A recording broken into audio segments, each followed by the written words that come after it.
Problem 4.1. Before we proceed, we need to compute the premium for the market premium and the company premium, rate of return premium. That's the difference between the company and the market return and the risk-free. Once we have a historical record of the premium for these two variables, we do a regression, the company on the market, and we have a nice linear relationship. The R squared is 95.5%. This is an excellent relationship. We have a beta of 0.88 and an alpha of 0.07%. We take the beta and utilize the CAPM model, and we end up with a cost of capital 8.15%. For the CAPM, we are relying on a historical 7% for the market premium and a risk-free rate looking forward of 2%. Problem 4.2, we are comparing the failure rate for an early stage venture capital versus the later stage. If we're thinking about this the right way, then a failure rate is similar to the variance on the investment.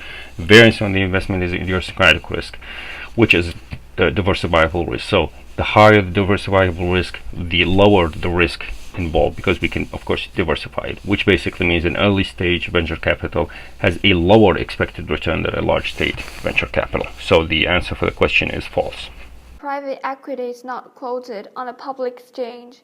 Capital for private equity is raised from retail and institutional investors and can be used to fund new technologies, make acquisitions, or to strengthen a balance sheet. Public equity is an asset class where individuals or organizations can buy ownership in shares of a company through a public market. The capital needed in a market within a certain period of time is constant.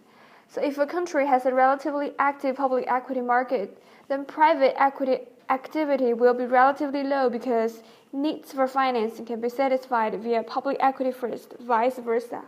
Countries with common law-based legal system have relatively strong protections against investor expropriation.